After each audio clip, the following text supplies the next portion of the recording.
আমি দুজনরে একসাথে করে দিলাম সবাই ভালো থাকে না আর আলাদা খাওয়া লাগবে না কারোই আলাদা খাইবেন বাড়ি আপনি কারোই আলাদা খাইবেন বলেন তো খালাম মাঝে বলে সবাই কেমন আছেন তো ভাবিও সালাম দিল আসলে ভাবির বেশি মনটা ভালো নয় অসুস্থ আপনারা তো আসলে আগে দেখছেন ভাবির এই ভিডিওর মধ্যে বিলাল ভাই ভিডিওতে আসলে দেখলাম যে বিলাল ভাই দিছে ভাবি খালাম্মা আসলে ভালো নেই খালাম্মা আলাদা খাইতে বলছে তো আসলে এগুলো শুনি না চলে আসলাম আর খালাম্মার বিশেষ করে অসুস্থর কথা শুনি না আসছি যে খালাম্মারও দেখা যায় ভাবিরও একটু বুঝে শুনে বইলা যে আসলে হ্যাঁ তো ফ্যামিলিটা আমি আসি দেখছি অনেক ভালো এই জন্যে আসলাম আর হ্যাঁ করে আপন কারণ নিজের মতো মনে হয় যেন এখানে আসি এবার ভালো তো ভাবি আসলে কেন খালাম্মার লগে কি হয়েছে তো বলেন খালি দেখি দুইজনে একটু রাগ রাগ একসাথে থাকলে তো ভিডিওতে দেখছেন খালাম্মার সাথে কথা বললাম ভাবির সাথে কথা বললাম এখন দুজনরে আমি মেয়ে হিসাবে একটু মিলাইয়া দেই কারণ খালাম্মা আমি আসলে আপনার মেয়ে নিকন মেয়ের মতো নিয়ে দেখো না স্বামীরা করে মেয়ে বলবেন না আমি মেয়ে বলেন আমি মেয়ে দেখে আসছি কারণ বিলাল ভাইয়ের ভিডিওতে দেখছি এরা মানে একটু মান অভিমান করছে আমি এটা ঝগড়া বলি না মান অভিমান করলে ভালোবাসার বেশি শক্ত হয় মজবুত হয় তার মধ্যে এটা হবে তো আমিও ভাবছি যে খালাম্মারে আর ভাবিরে একসাথে করে মিলিয়ে দিয়া যায় ভালো থাক তাদের পরিবারটা ভালো থাকলে আমার থেকেও ভালো লাগে তো খালাম্মা বলেন ভাবিরে আজকে একবারে ইয়ে করে দেন ভাবি মনের কষ্ট আর রাখেন না আমি দুজনরে একসাথে করে দিলাম সবাই ভালো থাকে না আর আলাদা খাওয়া লাগবে না কারোই আলাদা খাইবেন বাড়ি আপনি কারোই আলাদা খাইবেন বলেন তো খালাম্মা যে বলে না খালাম্মা সারা শাড়ি পাড়ি নিয়ে যাইব না খালাম্মা যে আলাদা খাইব বুঝছেন যত কোকে দুধের ছাড়া একটু দিত না আমি যে ভালোবাসি কতদিন এসে দাদির সাথে হ্যাঁ দাদির সাথে থাকবো বুঝতে পারছেন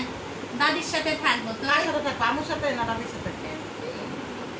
দেখছেন কি কথা যে দাদির সাথে থাকবো থাইকা তারপরে খাইবো বসো এখানে দাদুর পাশে তো খালাম্মা ভাবির উপরে কোনো কষ্ট নেই না কাম শিখিয়ে দিবেন এতদিন কারণ শিখাইবেন যে এইভাবে বুঝাও দেখবা সুন্দর হয়ে যাইব ভাত করে দিছে শাড়ি আমার কাছে দেবো আমি তোমাকে ও মাই গড শুনছেন দর্শক দাদি নাতনি নাতি একসাথে থাকবে আর বিলাল ভাই শারিফা ভাবি একসাথে সবাই মিলে একসাথে খাইবা তুমি এটা বলো যে আব্বু আম্মু তোমরা সবাই দাদুরে নিয়ে একসাথে মৃত্যুর আগ পর্যন্ত একসাথে চলবে এটা বলো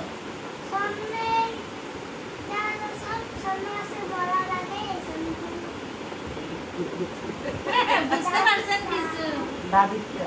দাদির যত সুন্দর যত স্বর্ণ নিচ্ছে বাপে স্বপ্ন আছে স্বপ্ন পূরণ করবো আপনার স্বপ্ন পূরণ করবো দেখছেন দর্শক মাশাআল্লাহ দিলে কেমনে না মানে দাদির এই সান্ত্বনা দিতেছে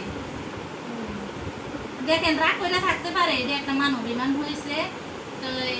আসলে মন কষ্ট নিয়েন না ভাবি আর আমি আর কষ্ট নিয়েন না বুঝছেন খালাম্মা ধরেন মাফ করে দেন ভাবি আমি দেখছি কত কষ্ট কষ্ট না আবার দেন দর্শকে দেন কষ্টটা মাফ করে দেন সবারই মাফ করে এদিকে আসেন আমি একটা ছবি এটা থেকে ছবি নেই এই যে দুইজনে একটু একসাথে করে দিলাম আমি দোয়া করি ভাবি খালাম্মা সবসময় ভালো থাকুক আর শারমিনা আপু তো শ্বশুর বাড়িতে আছে আমি দোয়া করি আমার বোনটা ভালো থাকুক রাজভাইয়ের সাথেও কথা বললে আমার ভালো লাগছে তো অনেক ভালো তারা আমি আসলে চলার পরে দেখছি সবাই যাতে ভালো থাকে সুখে থাকে এটা আপনারা দোয়া করবেন আর এখন খালাম্মারে ভাবিরে মিলাই দিলাম আর খালাম্মা কিন্তু এখনো অসুস্থ অনেক অসুস্থ আসলে কিন্তু সব সমস্যার কথা বলা যায় না অনেক সমস্যা খালাম্মা তারপরও ওনার কাজ আছে কাজে কইরা এসো যে করে চলে রে আলহামদুলিল্লাহ আর ভাবি কত কি বলবো বাচ্চাটি কিন্তু সব কিছু এলোমেলো করে উনি বুঝায় এমন যে বুঝায় না আপনার এভাবে কমেন্ট করেন না দেখবেন ভালো হইব ভাবিরা এমন কমেন্ট করবেন যেভাবে ভাবি মানে গুছিয়ে গেছে আনতে পারে আমি বলে দিয়ে গেছি ভাবি আপনি রান্না বসাইবেন ভাত তরকারি দুইটা বসাইয়া আইসে ফাঁক দিয়ে বিছনা গুছাইবেন আরেক ফাঁক দিয়ে যে রান্নার কাজ কিছু করবেন আবার এসে বটটা ঝাড়ু দিয়ে লাইবেন তৈরি হয়ে যাবে কারণ আমরা তো এইভাবে কাজ করি এভাবে কাজ করলে দেখবেন সবকিছু ঠিক হয়ে যাবে এই তো আসলে মোটামুটি এসে দেখছি ভালো এটা এখানে ভাবি আবার আনকাইটা নিয়ে আসছে ভাবি হ্যাঁ নেন নিজে বাইকে দেন দিব আপনি আগে খান কষ্ট করে আসেন আর ঠান্ডা লাগে গেছে বাড়িয়ে দিল শরীর ভালো না শরীর ভালো না থেকে কিন্তু ইয়ে বাইরে দাও খাক তো আরে গুড়ি আম তো মিষ্টি আমি আরো গুড়ি আম বেশি পছন্দ করি কখনো কিনা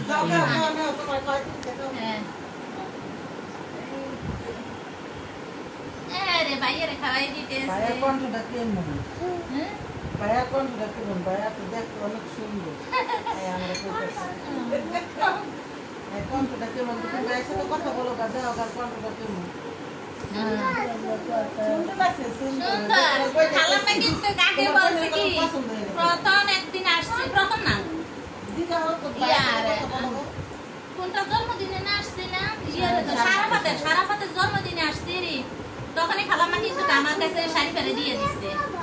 বুঝছেন তো আসলে আমার ছেলেরা তো বড় না নিতে পারলো আমার মেয়ের মতো করে আমি নিয়ে দেখে শুনে বিয়ে দিব সমস্যা নাই সবাই দোয়া করবেন কারণ ছোট ছেলে থাকলে না নিয়ে যেতে পারতাম অনেক দুষ্টামি করছি কিন্তু তো ওদেরকে সবসময় চেষ্টা করবো ওদেরকে ভালোবাসতে আমি আর আমার মেয়ে নাই তো এমন আমি একটু আদর বেশি করবো পারে না এভাবে যে হয়েছে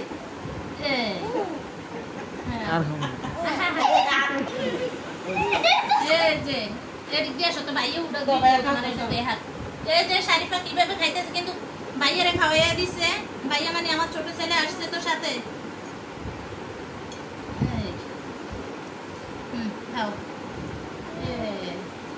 দাঁতুরি খাওয়াইছো এক পিস দাঁতুরি খাওয়াই দাও